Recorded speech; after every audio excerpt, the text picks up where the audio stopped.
শৌচাগার থেকে উদ্ধার নিখোঁজ শিশুর দেহ। অনুমান করা হচ্ছে ওই শিশুকে খুনই করা হয়েছে, কিন্তু কে বা কারা খুন করেছে, এর পিছনে প্রতিবেশীদের সঙ্গে অশান্তি কারণ নাকি এই রহস্য মৃত্যুর পিছনে রয়েছে পরিবারেরই কেউ। শনিবার সকালে প্রতিবেশীর বাড়িতে খেলতে গিয়েছিল বছর চারেকের ছোট্ট স্বর্ণাভ। বেলা গড়াতেই আর খোঁজ মিলছিল না শিশুর। তার খোঁজ করতে বেরোন গ্রামের মানুষও, কিন্তু কোথাও চিহ্ন পর্যন্ত পাওয়া যায়নি। আমরা জানতে পারলাম উনি নিখোঁজ। তার নিখোঁজ হওয়ার পরে আমরা প্রশাসনকে, যেহেতু আমরা পঞ্চায়েত, আমি উপপ্রধান, সেই হিসাবে আমার একটা কর্তব্য পড়ে, আমিও প্রশাসনের সঙ্গে যোগাযোগ করি। ড্রোন ক্যামেরা দিয়ে তল্লাশি চালায় পুলিশ। খোঁজা হয় ডোবা, পুকুরেও, এমনকি রাতে স্নিফার ডগ নিয়ে এসেও তল্লাশি চালানো হয়, কিন্তু খোঁজ মেলে না। রাতভর পুলিশ মোতায়েন ছিল এলাকায়। রবিবার সকালে উঠে শৌচাগারে যেতেই চক্ষু চরকগাছ শিশুর দাদুর, সেখানেই পড়েছিল স্বর্ণাভর দেহ।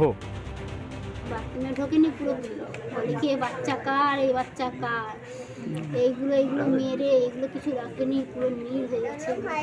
এত মার মেরেছে বাচ্চাটাকে, কালো করে এত অত্যাচার করেছে। খোলার পর আমি সঙ্গে সঙ্গে দেখলাম কি যে এইগুলো পুরো কালো হয়ে গেছে।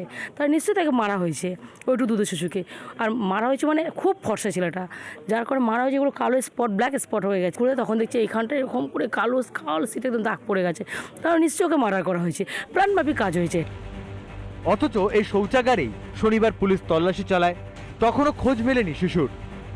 সেই বাথরুম থেকেই কিন্তু তার যে শিশুটির যে দেহ, সেই শিশুটির দেহ উদ্ধার করা হয়েছে। পরিবারের একটা অভিযোগ, বেশ কিছুদিন আগে তাদের একটি ঝামেলা হয়, নিজেদের মধ্যে একটি সংসারের মধ্যে একটি ঝামেলা হয়। সেই ঝামেলার ফলে কিন্তু এই ঘটনা ঘটতে পারে কিনা সেটা পুলিশ খতিয়ে দেখছে। টয়লেটটা যেটা আছে, যেখানে আছে, ঠিক আছে। আর আমরা কিছু তথ্য পেয়েছি, ঠিক আছে, which we would like to মানে যেটা আমাদের পুলিশ মানে পিসি পিরিয়ডেই আমরা যেটা পাবো আর কি।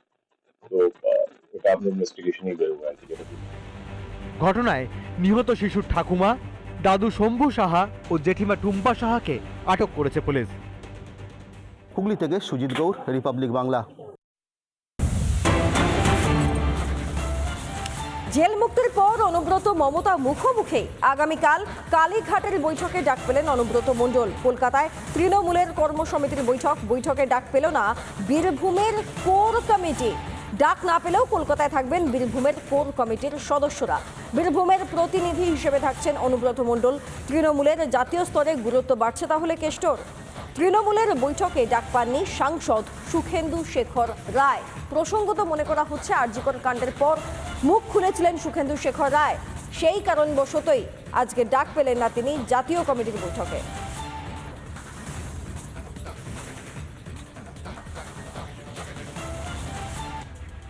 ঝাড়খণ্ড থেকে আসা প্রচুর পরিমাণ অস্ত্র এবং কার্তুজ উদ্ধার করলো কলকাতা এসটিএফ। মূলত 19 নম্বর জাতীয় সড়ক থেকে এগুলিকে উদ্ধার করা হয়েছে। বাংলা ঝাড়খণ্ড সীমানা লাগোয়া কুলটির 19 নম্বর জাতীয় সড়কের উপর এসটিএফের একটি বিশেষ দল অভিযান চালায়। তাতে উদ্ধার হয় 10টি আগ্নেয়াস্ত্র এবং 54 রাউন্ড কার্তুজ। গ্রেফতার করা হয় দুজনকে। ধৃত মিনারুল ইসলাম, ওসফিকুল মণ্ডল দুজনেই মুর্শিদাবাদের বাসিন্দা বলে খবর। কালকে চরঙ্গিতে আর্মস ও দুষ্কৃতীরা ধরা পড়েছে। এটা পশ্চিমবাংলায় নতুন নয়। আপনার নেমতপুরে আর্মস ফ্যাক্টরি, কিশোরগড়ে আর্মস ফ্যাক্টরি, বা পশ্চিমবাংলায় চারদিকে বোমা, এটা নতুন সংস্কৃতি নেই, এটা পশ্চিমবাংলার সংস্কৃতি হয়ে গেছে। পুলিশ একবার ধরেছে, তদন্ততে কি পাবে দেখুন। আজ অব্দি কোনো ডাকাতির, কোনো আর্মস অ্যাক্টের কোনো তদন্ত ফাইনাল স্টেজে আসে নেই, কেউ শাস্তি পায়নি। এদিকে ট্যাব দুর্নীতি মামলায় শিলিগুড়ি থেকে গ্রেফতার আরও 3। বিধাননগর সাইবার ক্রাইম এবং মেদিনীপুর পুলিশ তারা একটি অভিযান চালায় শিলিগুড়িতে, আর সেখান থেকেই 3 জনকে গ্রেফতার করা হয়েছে বলে এখনো অবধি খবর। আপনাদেরকে তার পাশাপাশি জানিয়ে রাখি, শনিবার রাতে মাটিগাড়া থানার পুলিশের সহযোগিতায় এক মহিলা ও এক যুবককে গ্রেফতার করে পশ্চিম মেদিনীপুর থানার পুলিশ। তাদের অ্যাকাউন্টে ট্যাব দুর্নীতির অর্থ ঢুকেছে বলে খবর। অন্যদিকে Bidhannagar cyber crime police new Jalpaiguri থানা এলাকা থেকে এক যুবককে গ্রেফতার করে রবিবার। ধৃতদের আদালতে পেশ করে ট্রানজিট রিমান্ডে বিধাননগর এবং পশ্চিম মেদিনীপুরে নিয়ে যাওয়া হয়।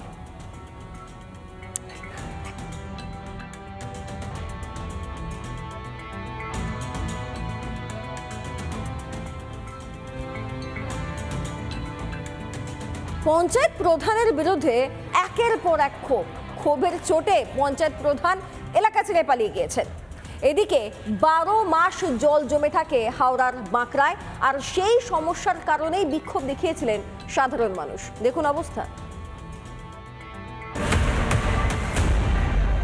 রাস্তা সংস্কারের দাবিতে পথ অবরোধ করে বিক্ষোভ। এলাকায় বেহাল নিকাশি ব্যবস্থাও, ঘর থেকে রাস্তায় বেরোলেই পচা জল, সেই জলের ওপর দিয়েই যেতে হয় স্কুল পড়ুয়া থেকে রোগীদেরও। এলাকায় অ্যাম্বুলেন্স ঢুকতে পারে না বলে অভিযোগ। প্রতিবাদে বিক্ষোভ এলাকাবাসীর। এই যে আমাদের সামনে দেখতে পাচ্ছেন, এটা সব সময় 24 ঘন্টা এইটা জমে থাকে। আর আমাদের এখানে এই যে 11টার পর থেকে না বেলা 3টে 3:30 অবধি মানে আমাদের সব রাস্তা ডুবে থাকে। এই যেসব রাস্তায় আমরা দাঁড়িয়ে কথা বলছি সব রাস্তা সব ডুবে থাকে। হ্যাঁ, সব সময় আমাদের এই ড্রেনটা যেখান থেকে হয়েছে কোনোদিন সাফ হয়নি। দীর্ঘ 10 বছর ধরে এমনই হাল, প্রশাসনকে জানিয়েও কোনো সুরাহা না হওয়ার অভিযোগ। এরকম রাস্তার অবস্থা, অ্যাসিড জল হয়ে যাচ্ছে, মানুষ আসতে যেতে কিচ্ছু করতে পারছে না, গাড়ি পাল্টি খাচ্ছে। এইটা দীর্ঘদিন জানানো হয়েছে, কালকেও গিয়েছিলাম আমরা, কালকে প্রধানরা আমাদের সাথে দেখা করিনি। আর একদিকে প্রতিবাদ বিক্ষোভ দেখে টুক করে বাড়ি ছেড়ে পালিয়ে গেলেন বাঁকুড়া 3 নম্বর গ্রাম পঞ্চায়েতের প্রধান টুকটুকি বেগম। দ্রুত রাস্তা মেরামতির আশ্বাস ডোমজুড়ের তৃণমূল বিধায়কের। বাঁকড়া 1, 2, 3 প্রত্যেকটা বড় রাস্তায় আমরা আমাদের বিভিন্ন ডিপার্টমেন্টকে দিয়ে আমরা করিয়েছি। ওই রাস্তাটা পঞ্চায়েতও ধরা আছে এবং এমপি ল্যাডও ধরা আছে। খুব তাড়াতাড়ি রাস্তাটা হয়ে যাবে এবং চলার উপযোগী এখনই আমাদের পঞ্চায়েত থেকে ওই ব্যবস্থা করেছে। ঘটনাস্থলে যায় পুলিশ। পঞ্চায়েত প্রধান বা বিধায়ক এলাকায় এসে পরিস্থিতি দেখলে তবেই উঠবে বিক্ষোভ, স্পষ্ট জানান বিক্ষোভকারীরা। হাওড়া থেকে প্রসেনজিৎ অধিকারীর রিপোর্ট, রিপাবলিক বাংলা। নানা ধরনের কন্টেন্ট দেখার জন্য লাইক করুন, শেয়ার করুন আমাদের ফেসবুক পেজ, সাবস্ক্রাইব করুন আমাদের ইউটিউব চ্যানেল।